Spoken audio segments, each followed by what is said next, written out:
probably too late to say that I'm not in love with my lighting choices. It's all Well, hey, Omnibuds Cafe, welcome, and Comics Are Dope fans, welcome. We are going to do a Cafe is Dope. I just came up with that on the fly joint comic book review, and I'm really excited about it. So, again, my name's Kevin. I'm one of the admins of the cafe. Steven, you want to introduce yourself?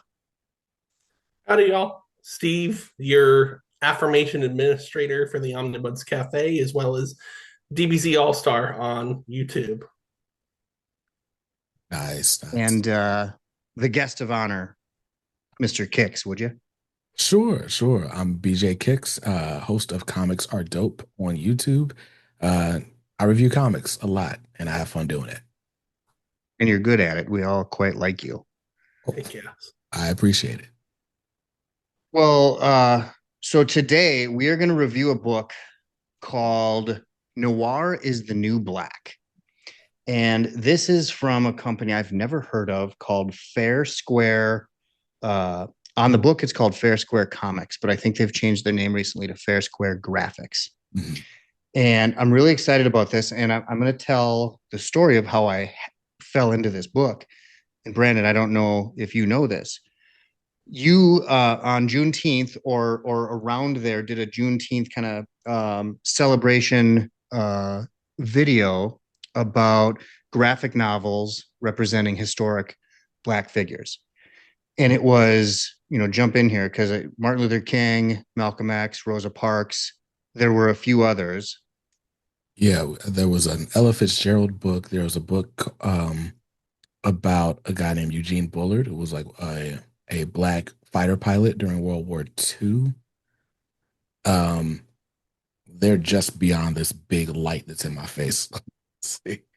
Yeah, the King biography, Defiant, the story of Robert Smalls, who basically stole a Confederate warship and led to uh, slaves being able to fight for the Union during the Civil War.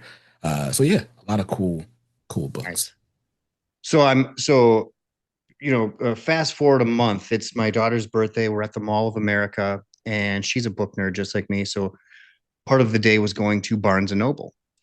And Barnes and Noble is not fantastic for comics or collected editions, but at the Mall of America, everything's a little bit bigger. So to my surprise, they have a really big DC section. Not really big, but surprisingly big. And then a decent sized Marvel section. And then you think like the third tier comic, they had a lot of Image stuff, a lot of Dark Horse, Boom, a lot of these up and comers. And then they had two whole racks of paperback and hardcover graphic novels from companies I had never heard from. And so it just popped into my head, your video, because I remember watching your video and thinking, these sound cool. I want to check one of these out or multiple of them out. So in the mall in Barnes and Noble, I'm watching your video, trying to remember what these were. And I go through and I can't find a single one. But I happen across this book called Noir is the New Black. And it is noir stories from Black creators. It's 18 very short stories from 47 different creators. And I I kind of thumbed through it. I'm like, this looks awesome. I'm really interested in this. And because you were on my mind, I sent you a message while I was at the mall and I said, Brandon, will you do a joint review with the cafe? And you said, Yeah, absolutely. actually, you said no first. We had to pay him quite a bit to be on our channel. That is not the case at all. Um, yeah, it's funny. Like I'm familiar with this book. Stephen, had you heard of this book before? Or In prior to? passing, I had heard of this book, but it wasn't something I was able to track down. I actually had to purchase this off of Amazon because I couldn't find it on in stock or organic, also now known as panel bound. I couldn't find it on any of the usual suspects, so to speak. Yeah, I think I actually got my copy on Amazon. I'm not sure how I first came across this. So Noir is the New Black. It's an anthology, like he said, published by Fair Square Graphics. Fair Square Graphics is an imprint by Fabrice Sapolsky, who co-created Spider-Man Noir at Marvel, and his wife, Crystal Adams. Um, so I, I don't, I know his wife is black. I'm not sure what his nationality is, but The point just being their whole focus is telling stories from underrepresented communities. So whether in this case it's an anthology of Black comics, but they've got like queer stuff and other like underrepresented communities. As a matter of fact, I think at one point their tagline was, yeah, it still is, comics from the rest of us.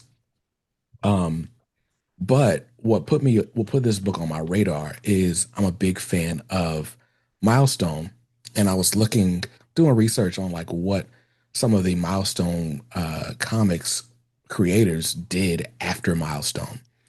And Sean Martinbrough, who was the inker on Static for a while, actually writes the foreword for this book, but he wrote a book called How to Draw Noir Comics.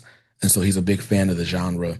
Um, and so when I was looking for stuff from him, this popped up. And what this is basically a ton of Black creators, some like really well known, some that have had like a lot of mainstream work. And then others who I know just like from the convention circuit or who like, perennial favorites on like Kickstarter and stuff. So there's a good mix of new up and coming and established creators on the book. And of course, the uniting factor, besides them being Black, is that they're all telling these, noir crime stories for this book. And it's interesting that you mentioned. So, what does it say here? 47 different Black creators. Now, I am not as hip as comics are dope. I don't read floppies, new single issues. I know you do that, and you do that very well on your channel. But I wait till it comes out on collected edition, and I generally know what I'm getting. So I'm not kind of hip to what's going on right now. So I look at a lot of these names, and they do not ring a bell to me. Mm. So I look at the book and I think, okay, there's gonna, it's gonna be some decent art, maybe, some decent stories, but there's fantastic stories in here, and all of the art is good, and a lot of the art is fantastic. So I was really surprised and just really pleased reading this book. Yeah, for sure. And by the way, what we both have is the expanded edition. I think this originally was a Kickstarter project. Yes, it Um, was. and so when they went to print for the OG or for the graphic novel, they've added stories. Um, I presume since it has expanded. And I guess I could have saved this for the end, but they just wrapped a Kickstarter campaign for Volume 2. Yes, Volume 2, Issue 1. So they're doing single issues that I presume they'll collect because I just got a notification that Issue 2 from Volume 2 is coming to Kickstarter soon. But this is my copy of the Ken Lashley foil variant for Issue 1 that looks of slick. Season 2. Oh, they call it Uh, Season 2, Episode 1. But I haven't even. And it But, appeared that in addition to continuing this anthology series, that some of the stories in here, and we'll talk about the very first story here shortly, mhm, it looked like they were going to continue as their own longer runs. And true. maybe later, once we get through the slides that I've delicately curated, maybe we just go check out their website and see what they've got, because they've got a few trade paperbacks on there. Sure. Let's do it. All right, I'm going to pull up the screen. Okay.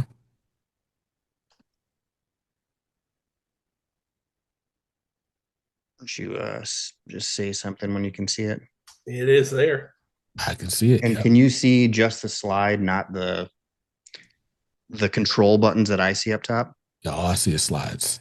Okay, perfect, Slide. cool. All right, so here it is, Noir's New Black, Noir stories from Black creators. This came out in, when I say this, the trade paperback came out in 2024. I don't know, like you were saying with Kickstarter, did they do them in single issues, and did it take you? Because I think they started this project in 2020. Mhm. And it's Fair Square Graphics, although it does say Fair Square Comics on the book itself. But yeah, should we check out a little bit of the first story? Sure, let's do it. So again, they're all short stories, and actually most of them are 6, 7, 8 pages, and I think there's only one that's longer than 10 pages. So I didn't put a lot into the slides because I didn't want to give away too much. I just wanted to show a little bit of the art.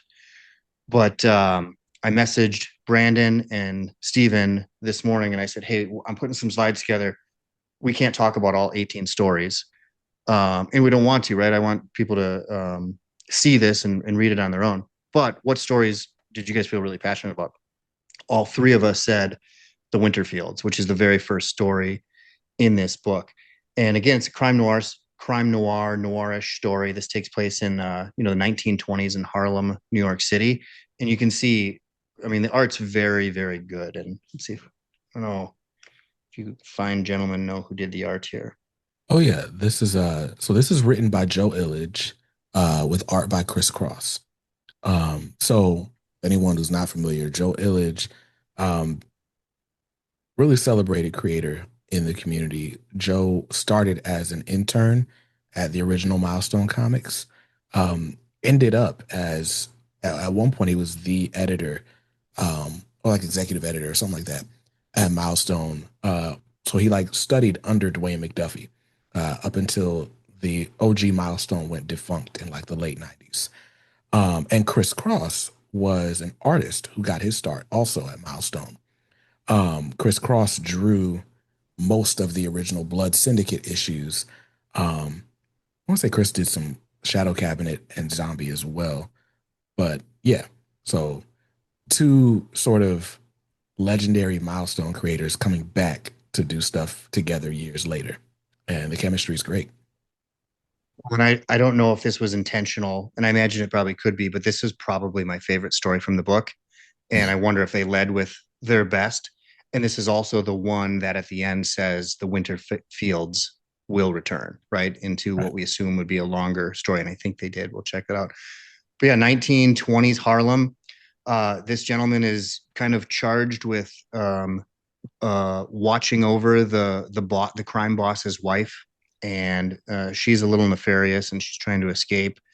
And without giving away too much of the story, um, he's being questioned pretty hard about her whereabouts. Um, and just really cool. It's only 6 pages, so you get very, very little story, but they do a lot with the small amount of words and the small amount of panels, and they're telling a fantastic story here. Um, I don't know, Stephen, Brandon, without giving away too much of this, you want to?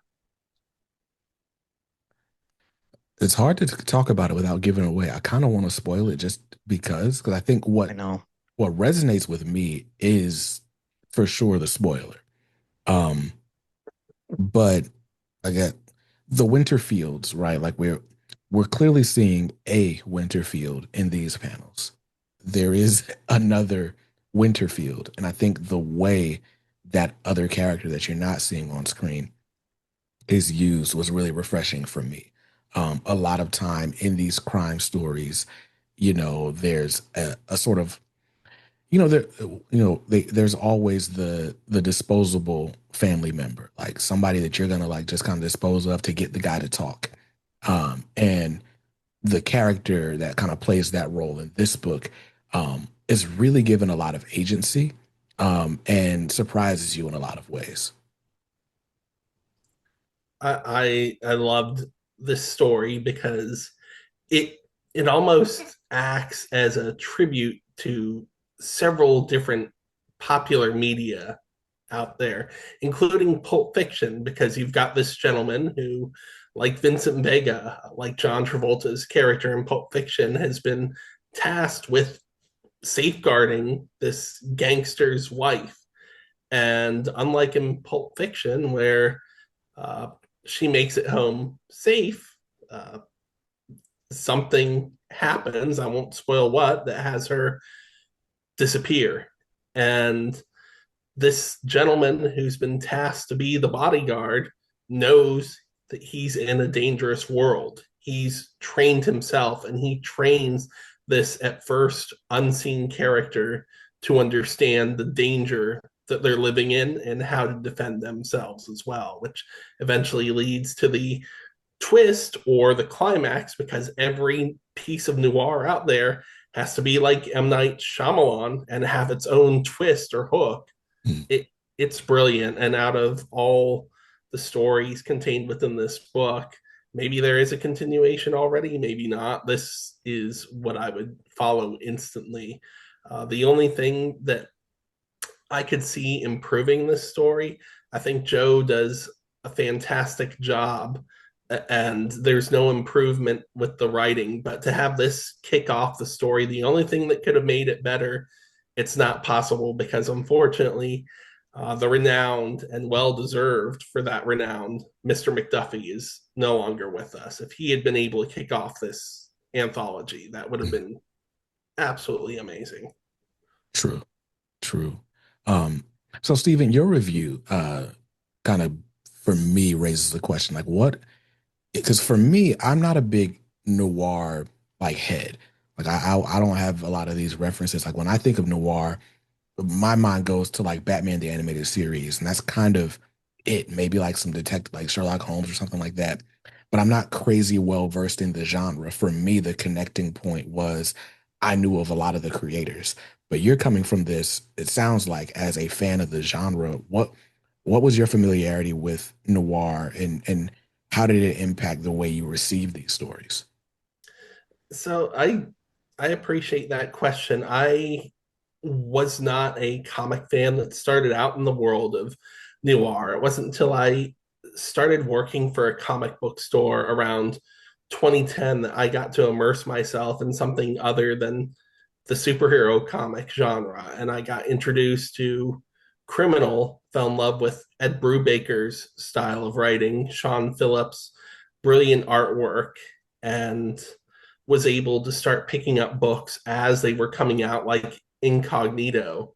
And it really helped me dive into that world that with noir, it doesn't necessarily have to be about a mystery. It has to be about that tone that Mm, something's not quite right in that world. And there's at least one character that almost breaks the fourth wall, recognizes it, but can't really escape. They have to adapt by becoming one with that essence of darkness, or they have to work within the world and change it by bringing their own version of light into it. I think the comparison to Batman the Animated Series is perfect because noir certainly is all throughout that animated series, at least the original, not as much the new Batman Adventures.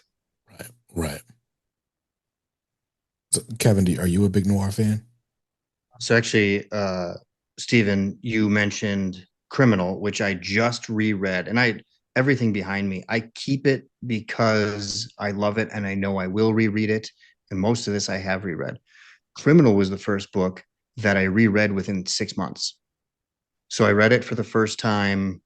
I don't know, 4 or 5, 6 months ago, and then some buddies got it was for sale on Panel Bound Comics right back in stock because the show's coming out. And so some friends got it and they said, "Hey, do you want to do a little book club?" And I said, I'd really love to read this again. So that was probably the most recent thing I've read. Mm, But yeah, I mean, Ed Brubaker, kind of king of that world, but this stuff is just phenomenal. And, going from that to this, it's, of the same ilk. And Steven, you mentioned pop culture because I do that all the time. I like love movies. Like, what is this exactly like? Right. I got a lot of what's that Tom Cruise Road to Perdition.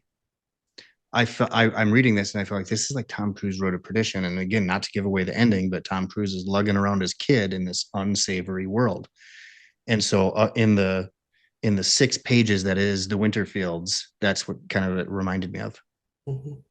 You're close. I think that was America's father, Tom Hanks, in that one, but What did that I say? Did I is say Tom Cruise? said Tom Cruise. No, Tom There, Hanks Road to Perdition.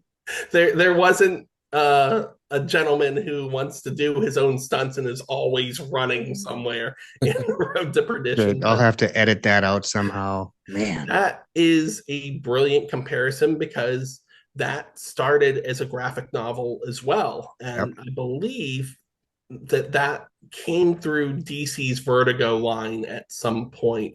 I don't know if they still publish it through their Vertigo line. I know there was a sequel. I don't know if that came through Vertigo, but at some point DC was involved with that project.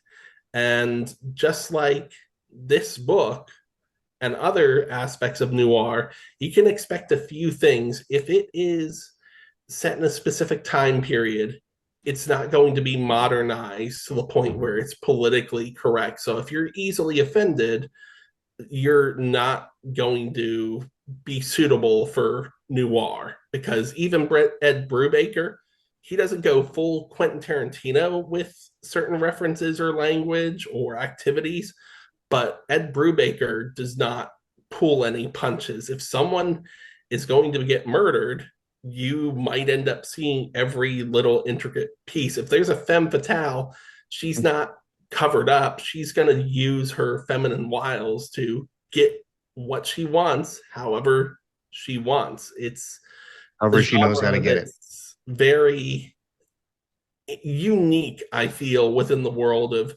comics and in film, because you really can't hold back. You don't want to be gratuitous, but you want the characters to be able to feel organic and genuine and guide the story.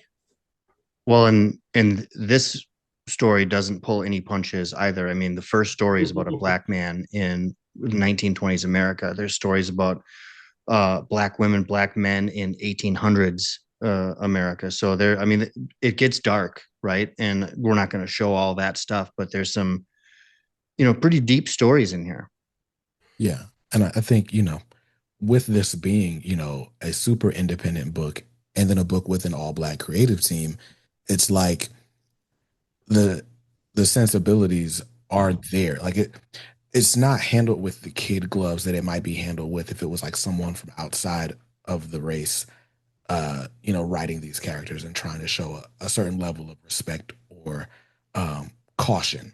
It's like people telling their own stories and really taking advantage of the genre and their ability to kind of run wild in it.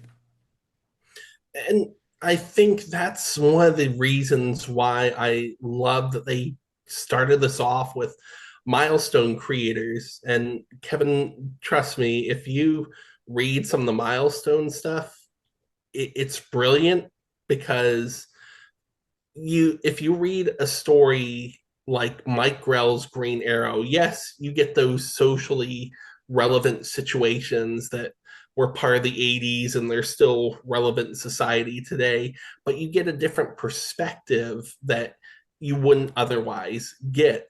And I think I only met Mr. McDuffie once at Baltimore Comic Con.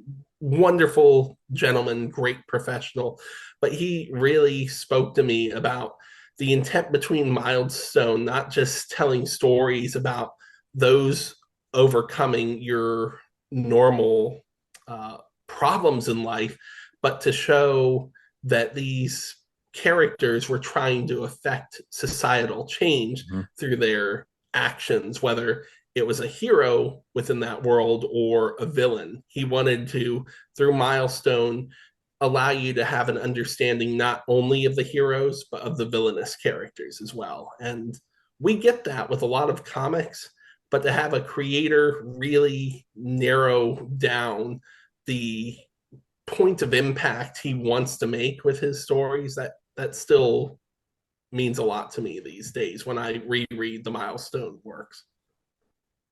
Yeah, there's a richness in that original work that's just even now it feels like comics are kind of just catching up and in some ways still haven't caught up to that magic. It's like the realism among like, the fantastical, which is really cool.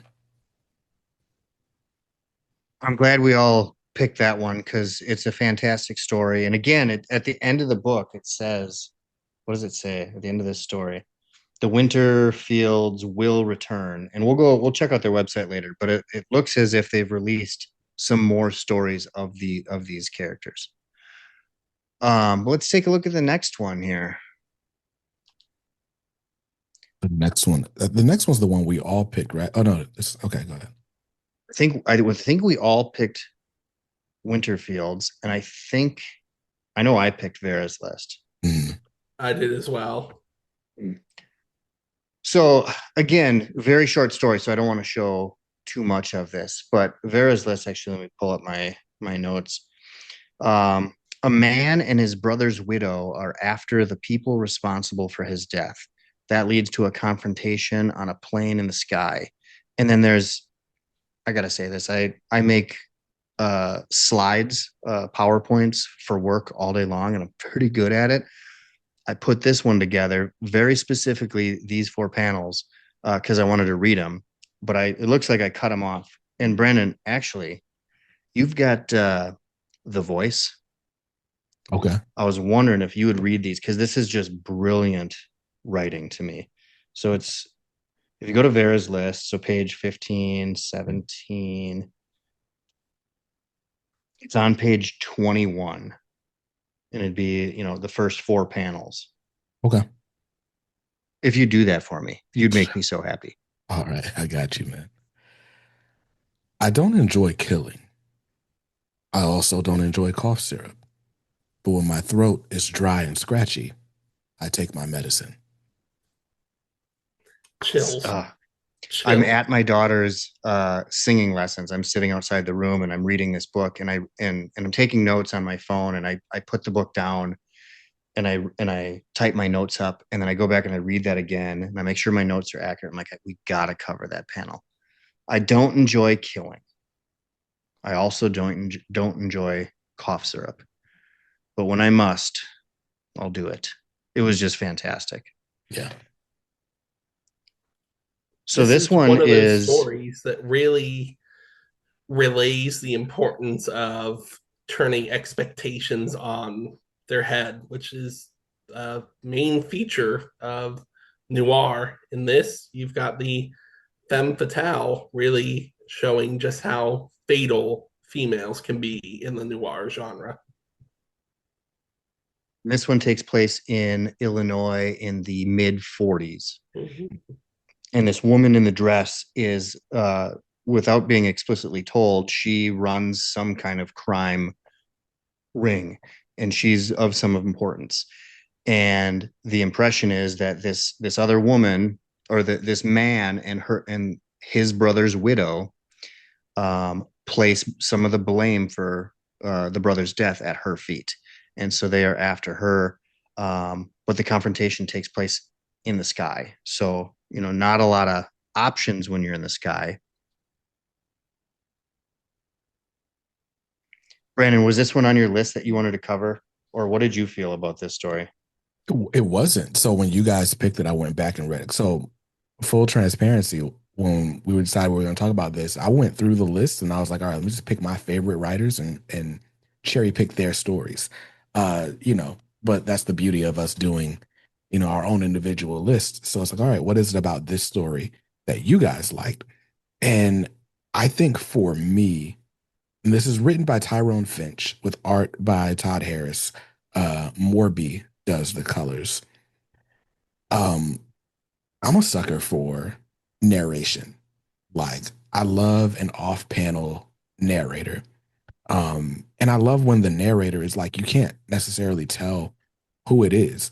Like it's pretty quickly that the narrator is not one of these main characters, or at least the main woman, because he says he's a man.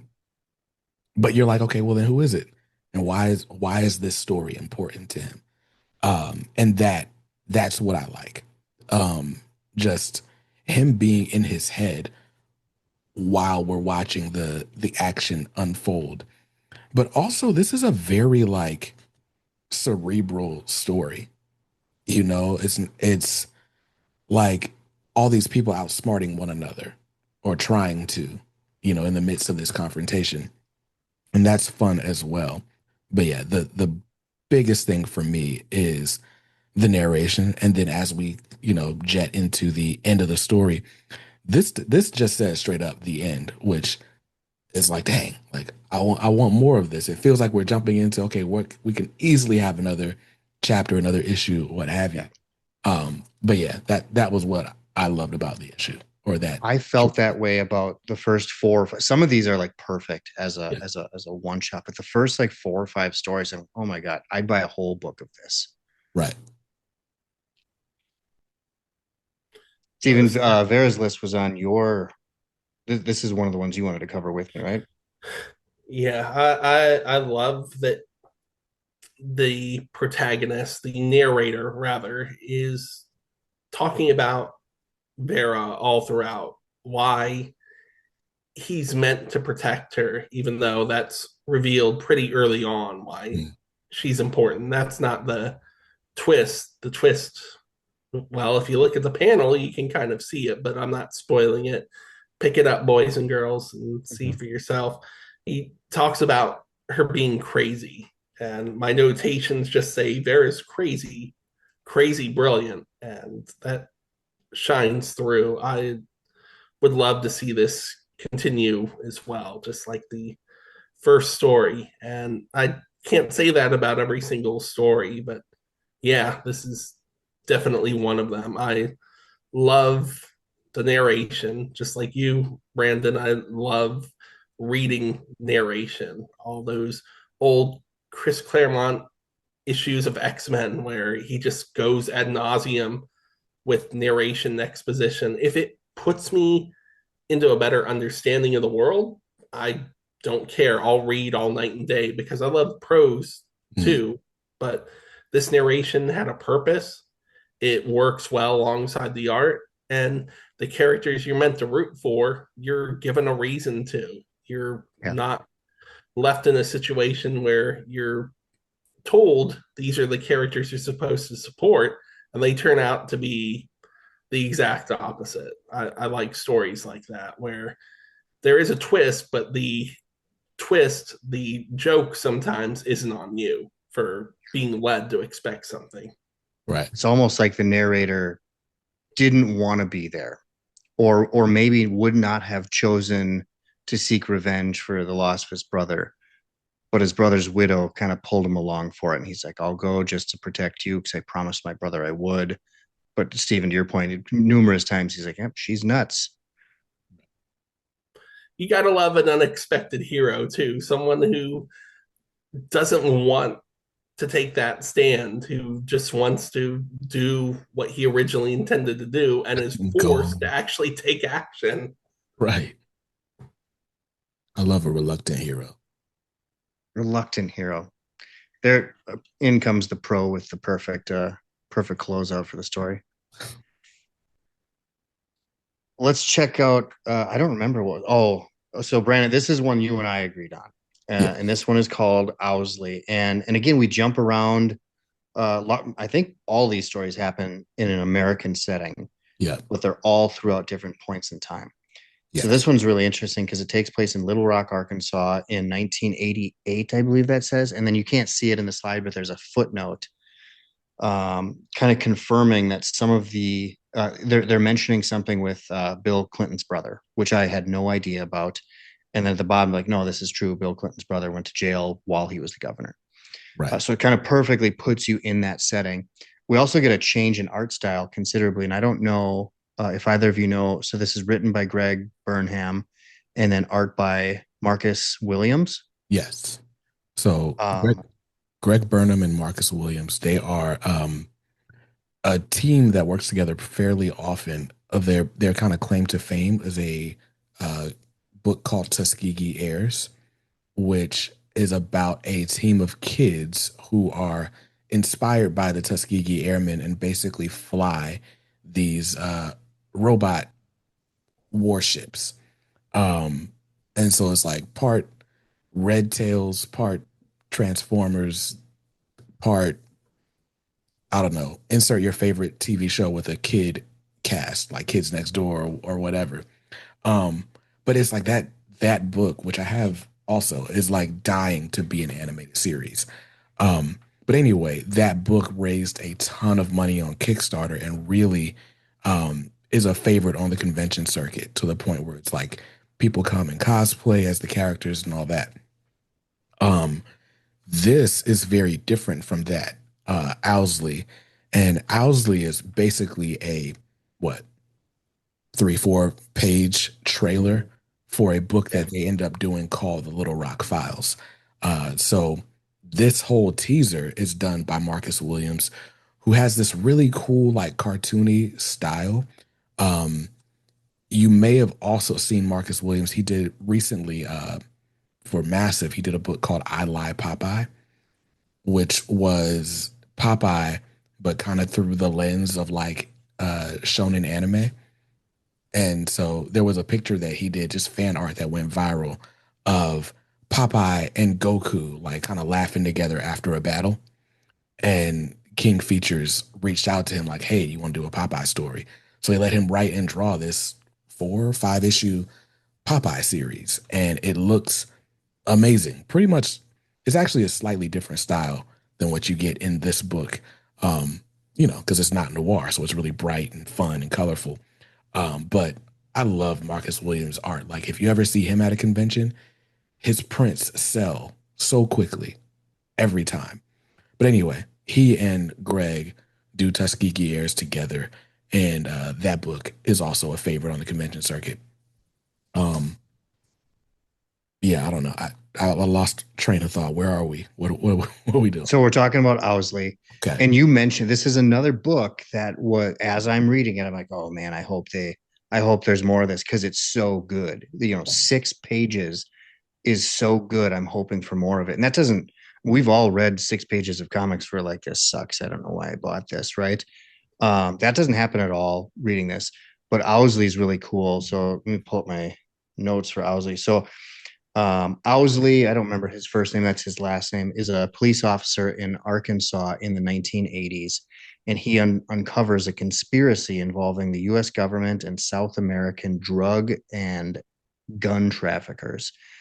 And I believe, I don't think it's explicitly said, but I think that's his sister, who is not a police officer, and she's kind of on the hunt with him. So, brother, sister, he's also protective of her. He's also, again, a black man in the 80s in Arkansas as a police officer. And it's funny, I think one of the first, actually, it's on that second page there.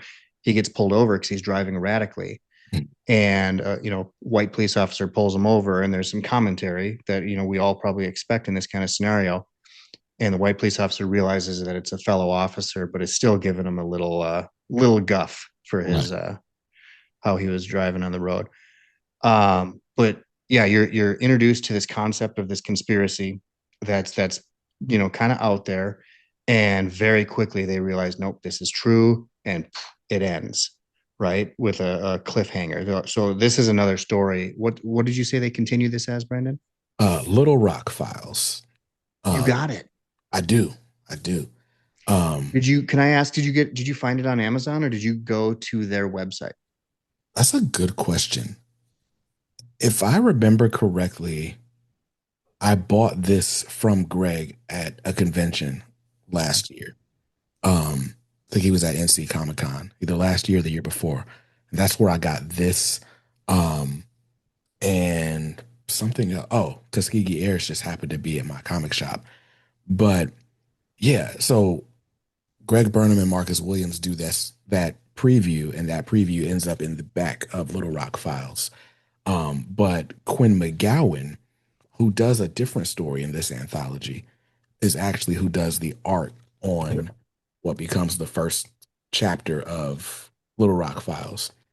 And I don't want to spoil Little Rock Files for you, but it's really good. You should get it. If you want more of this, you definitely need to pick this up. The the what I will tell you is that this girl that's in the back of the car is actually not related to him. Okay. She is like a character that he picks up along the way. And it's like that classic, like, she's got the burner phone and like it's only gonna ring to him when she's in trouble. Um, and he's uncovering this deeper conspiracy, but he's got this hothead girl with him, who maybe doesn't always show as much restraint as she should. And it's great. I don't think we have any history with a woman like that, right? I don't. I The don't think three so. of us, no. Right. Lots of restraint. All the restraint. And actually worked out catchphrases. Right. Right.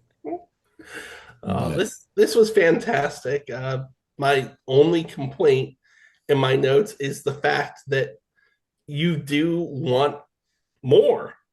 you want more from this story. And granted, because of the format, and I don't know enough about what went into the Kickstarter, what conversations these creators had, if they were given limitations, I I could read a 50, 60 issue creator owned series based off of some of these concepts. And this is another one of those entries that fits that. Yeah, I am curious about like just kind of the structure of this because it's an anthology series. Um, to my knowledge, well, there's a few. There are a few books that have spun out of this. Like there's a Watson and Holmes book um, that ended up getting a separate paperback release from Fair Square. Little Rock Files was also published by Fair Square, and then the Winterfields appear again in the second chapter of the Noir's New Black that they just raised on Kickstarter. So I'm wondering if it's like, okay, these characters can only appear in Fair Square works, or if the creators are free to take them elsewhere. Because I really like so many of these, I'm like, I wish I could just go follow the creators and get the rest of the story. But it doesn't seem like it was set up that way based on what's been published so far. Oh, yeah, this will definitely be one that if there's the follow up, I'm definitely getting it. So the next story, I think this was Brandon. This one was you, and the art again. The art style is, there's a lot of different representation on different art styles in here, Yeah. and this one I absolutely love. It kind of reminded me of like early to mid '90s style art, Yeah. but I really enjoyed this one. But Brandon, this is the one you offered up, so I want you to take all the credit here and walk us through it. Sure. So this is Heart of the Matter. It's written by David F. Walker, who was one of the writers on Bitter Root. He did a Cyborg series a little while back. He did a Shaft comic, if I'm not mistaken, a while back as well. Um, and you can see a lot of those influences in here. And then the art is by Mark Bright, MD Bright, the late MD Bright. He passed last year, April. And Mark Bright was the original artist on Icon at Milestone Comics. Prior to that, he had a career at Marvel. He drew Iron Man during the whole like Armor Wars saga. Um, he did like these famous painted covers for Transformers. So Mark Bright was a is a storied artist. I actually own a page of his Icon work. It's above where I'm sitting, so you guys can't see it, but I have it. And then if you ever read Quantum and Woody by Christopher Priest, that is a creator-owned series that they put out through Acclaim. And Mark Bright does all the art in that series as well. And what I love about his art, because I mean, this came out fairly recently, and his art looks the same. Like it's updated where it needs to be updated. And I think whoever colors it did a great job of kind of bringing the colors into a more, you know, 2010s aesthetic. But this just has such a classic feel. But I picked this story because if you read David Walker's stuff, it seems clear that he's like a fan of like black exploitation era films, right? Something like Superfly or like Sweetback's Badass Song, like these books where it's like there's this snappy dialogue, there is the big protagonist that is like sticking it to the man. This story is not that, but the dialogue kind of feels that way at points. Like you can feel the influence. But this is Heart of the Matter. It's about this writer named, is it David Hart? Anyway, the the writer, he writes these like junk books, like basically the book equivalent or the novel equivalent of like black exploitation movies. He's clear, like he's like, I'm not writing the next great American novel. I'm just writing a quick story, trying to get an advance from my publisher and, keep it pushing. And well, he is a heroin addict. And so he's under the gun, he's on a deadline, and he's like, I need the stuff so I can write this book. And of course, that gets him into trouble with the dealer or his dealer because again, he owes him money. And so it's this catch 22 circle. You need the drugs to write the story. You need the story to get the money, to get the drugs. And, let's just say things don't end well for him. Um, but I think what really kind of captured me with this book in particular, or this story in particular, was again the narration, like these yellow boxes that we get just explaining to us what this world is like, how the publishers added what the publisher's attitude toward the writer is. Um and he's kind of like the narrator, like you said, like with like Claremont, like the narrator feels like the voice of reason at points, like just telling you like, yeah, this isn't gonna go well. Yeah, but you know how it goes. Sometimes it's good, it works, sometimes it doesn't. Um, but yeah, Hoping for the best, but prepared for the worst. right, right. And so I really enjoyed the first of all, we get the writer and his struggles, but we also do get like for a brief second, he's in his creative flow. And so now we get the story that he's writing, which is called The Ghetto Avenger, which I guess is where a lot of the black exploitation influence kind of comes out as you're reading it. But it's just really, really fun stuff. And then, it gets interrupted by, the the way the story ends. But Yeah. yeah. Yeah. I I agree with you 100%, Brandon. If I'm not mistaken, Mr. Walker also wrote the criminally underrated Power Man and Iron Fist series that came out during the time of Civil War II. And darn it, Marvel, if anything killed that book because it had absolutely beautiful artwork by Sanford Green as well. It was tying it to Civil War II. Walker really understands the importance of no matter what the character's background is, no matter what their belief system, he's able to help you empathize with that character. Many people, when they're reading a story about an addict, for whatever reason, still in this day and age, their knee-jerk reaction is, "Oh, that makes them a bad person." No, circumstances lead everyone down a different path. And while he may have been responsible for putting himself in these circumstances, he's utilizing that feeling to help as his muse.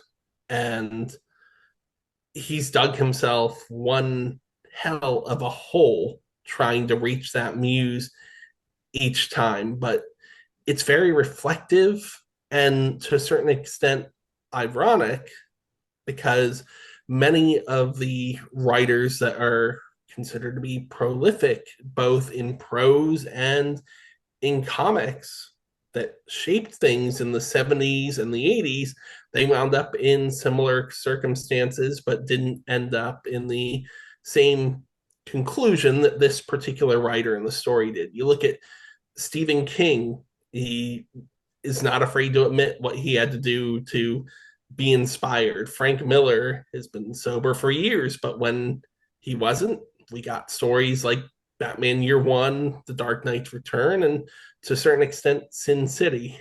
But that's neither here nor there because Frank Miller today is not Frank Miller as he was back then. Walker seems to want us to have an understanding of the circumstances this character finds himself in, and everything he's doing is going toward the purpose of pulling him out of this hole that he's dug. And he'll get a little bit higher, he'll start filling in that hole. But the second he feels that talent slipping, he digs 5 feet further down. And that eventually brings about the end of the story, unfortunately. He's kind of one of those characters where you early on, and again, very short, but you know how it's going to turn out, right? He's one of these characters that is stuck in this world and maybe wants to get out, but he's also pretty comfortable in it, but you know that this is not going to end well for him. Right. Yeah, speaking of Power Man and Iron Fist, the artist Mark Bright on this also had a run on Power Man and Iron Fist back in the 80s with Christopher Priest.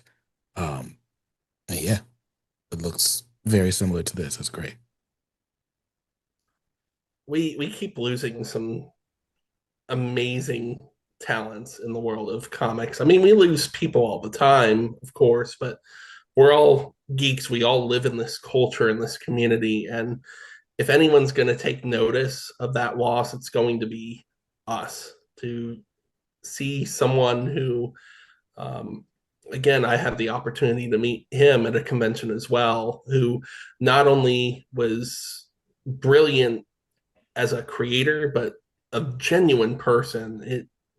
It hits a little bit differently when you are able to appreciate their work on a different level because of that.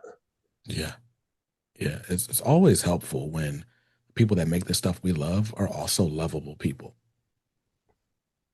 I would love at some point to be able to meet Christopher Priest because that man has some seriously brilliant insight into characters we would never expect. I think his run on Deathstroke is even better than the original Marv Wolfman because he doesn't back away from any of the horrific aspects of the character, but he helps you better understand why Slade Wilson is the way he is. Yeah. No, Priest is a great person to talk to. I had the chance to meet him last year at a convention. And, lucky for me, it was one of those conventions where it's like it's all about the voice actors and whoever. So it was like there's no other comic fans nearby. So I just sat at Priest's table for like an hour and a half and we just talked. It was really cool. Did you interview him, Brandon? I did. I've interviewed Priest twice now.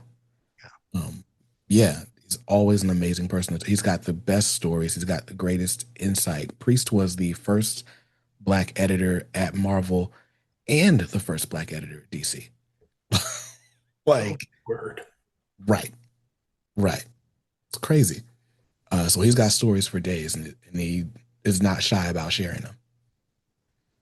Thank goodness for that. We all love this medium, but I, I think one of the biggest ongoing tragedies is that these creators come in and I feel it takes true courage to be able to share your talent and put it forth, not only to pitch to these publishers, but to be able to put it on the page month in and month out. And they're not able to share because of their contract with these publishers exactly what they go through. But Priest in interviews never seems to shy away from that. Mark Wade never seems to shy away from that. And I think the more people that are able to speak out, the more improved the conditions can be with some of these larger publishers.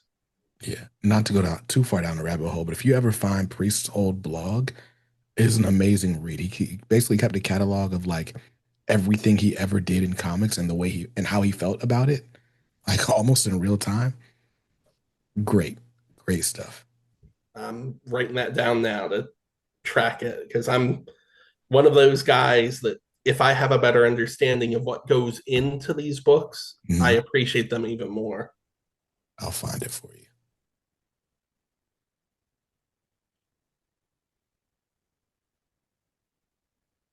It would have been amazing to have him contribute to this book as well.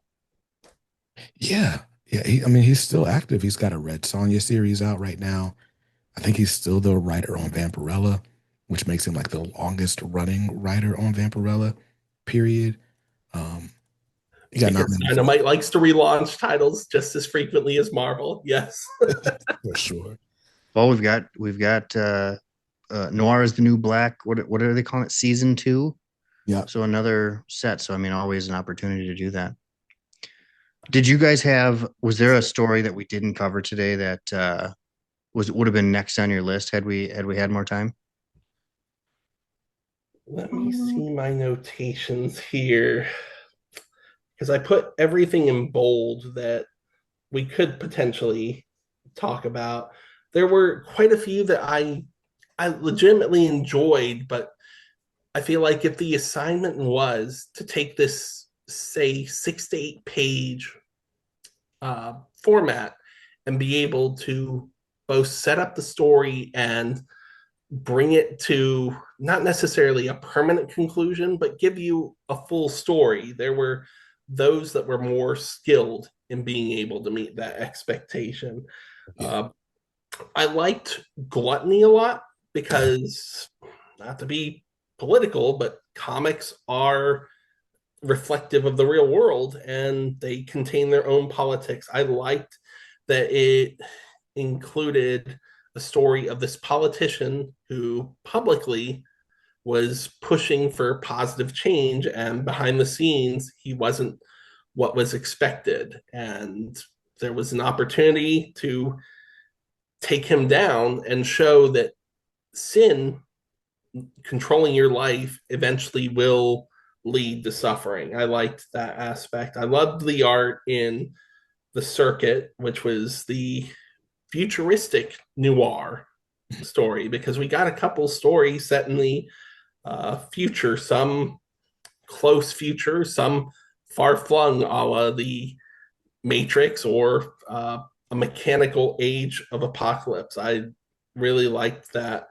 Um, Canopy was interesting. I thought there was good setup for it, but the real message, I can't do a good Mr. Mackey impression. I apologize, but the real message was drugs are bad, okay? And I feel like we Okay. had a couple of stories like that that delivered a little bit more. I liked the systemic rise because it showed how if we don't learn from our past mistakes, if we don't learn from discrimination and oppression, the cycle continues. Maybe not with the same kinds of people, but somewhere down the line. And in this case, it led to a robotic assassination. I just felt it was too short. And it's kind of Yeah. ironic because AI and whether or not that can gain sentience and be recognized is all the rage with the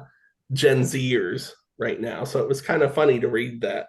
The final story, which was no outlet, was all prose with little pictures Yeah. and illustrations throughout. That was very reflective of, I think, it's Batman 663 that Grant Morrison wrote, which was mainly prose. That was very reflective of that.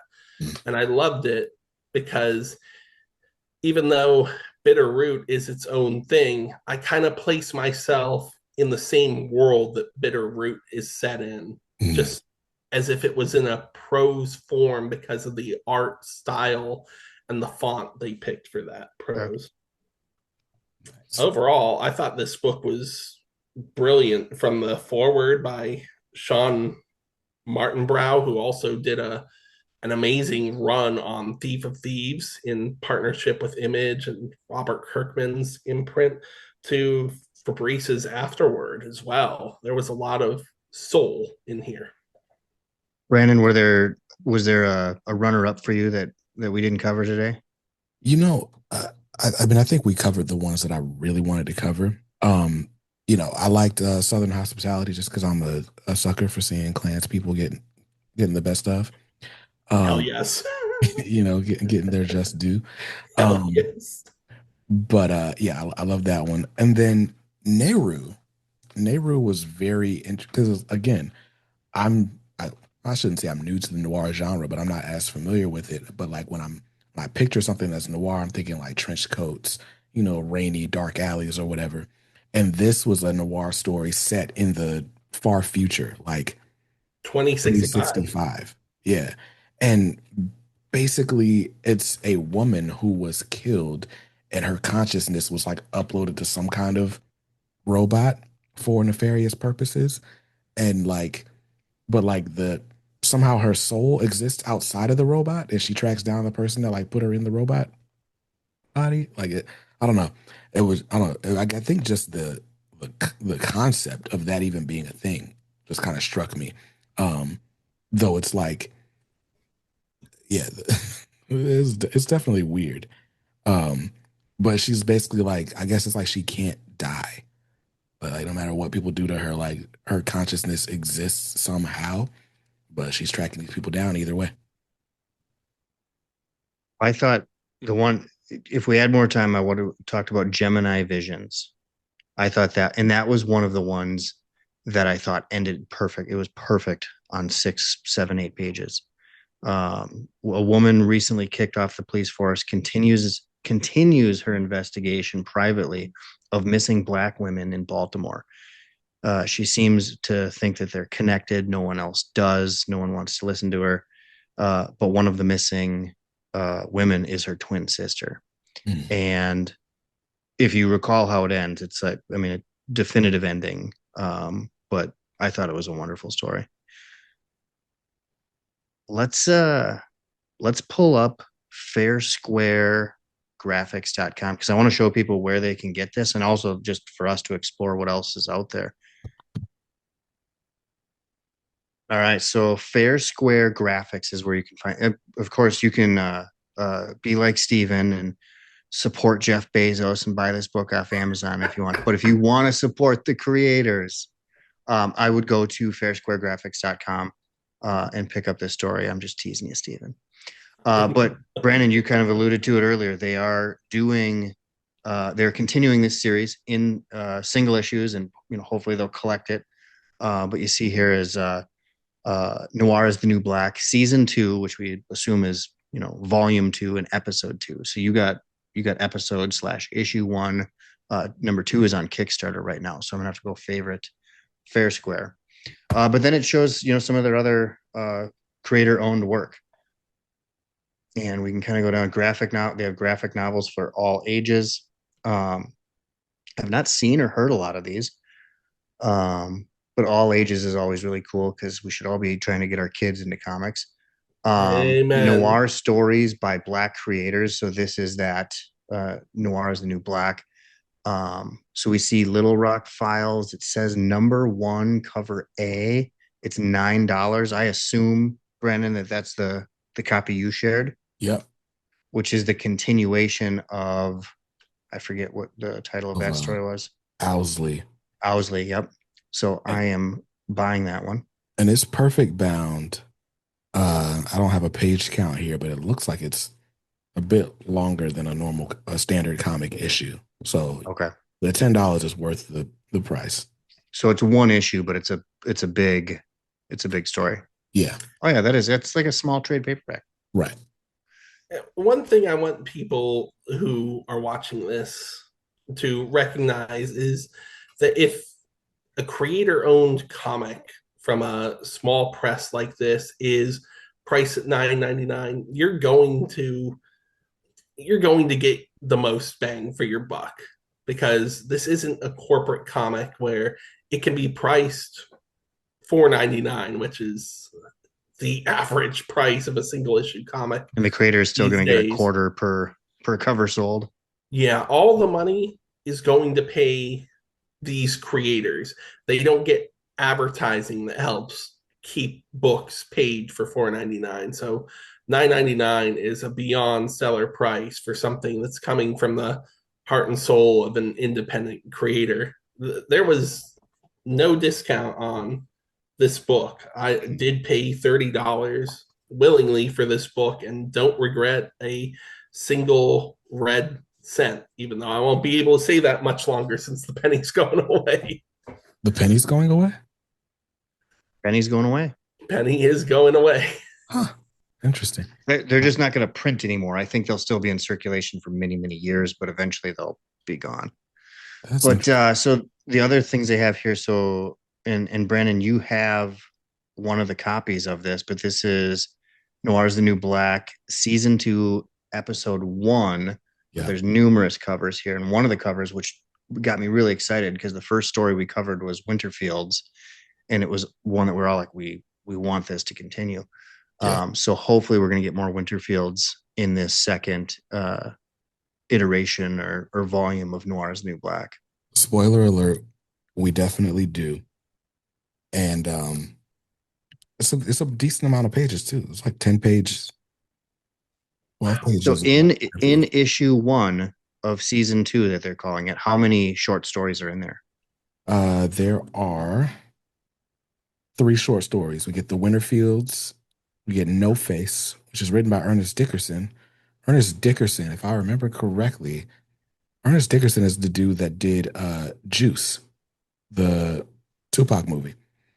And then we get another chapter of Little Rock Files from Greg Burnham and Quinn McGowan. Right. Cool, because I think two stories that we definitely wanted to have continue. Yeah. But then, yeah, they've got a lot more other stuff on here.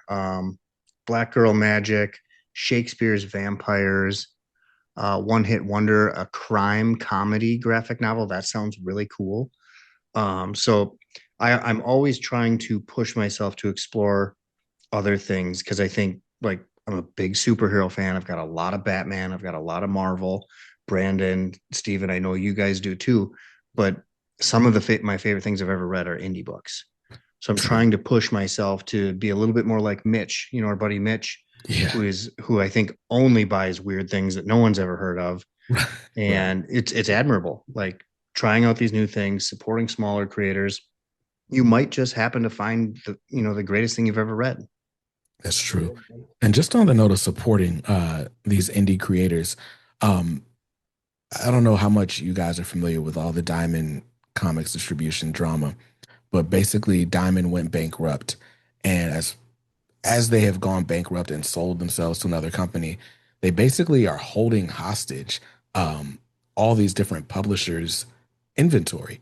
And Fair Square Graphics is one of the companies that was impacted by that. So they can't get their books from Diamond, and Diamond's not paying them for the stuff that they did sell.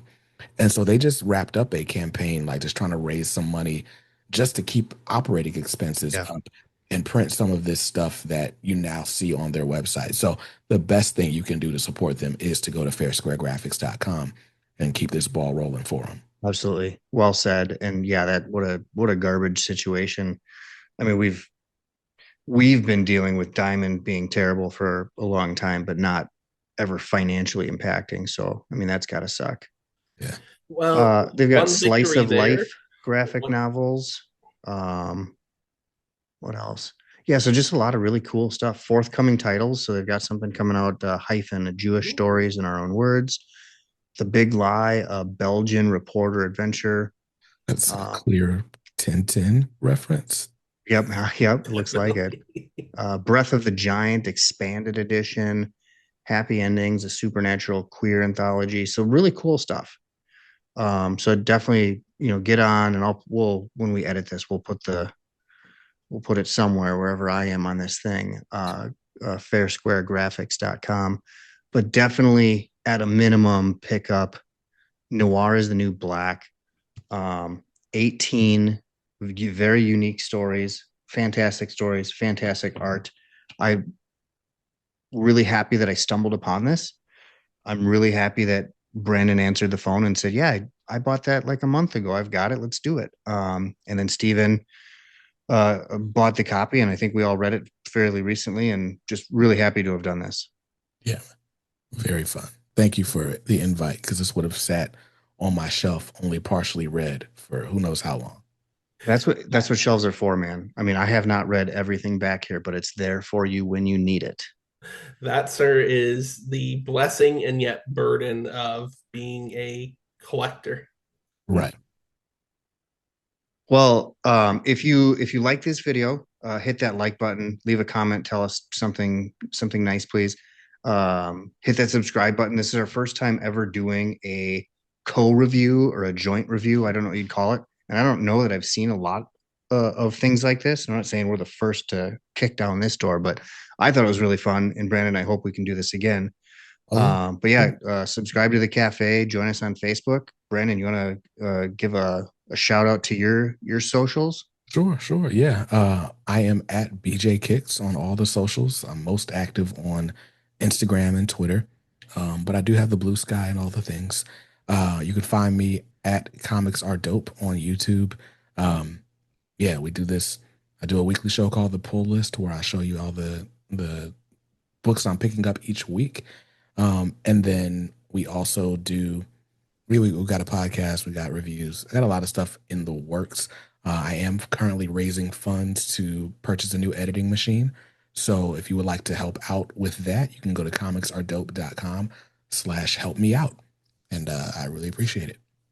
Please do, because Brandon, I know I've told you this, but you are one of my favorite comic book YouTubers. I really admire what you do and how you've and in your journey over the last 3 years, because you didn't start off as a comic. You were doing shoes, right?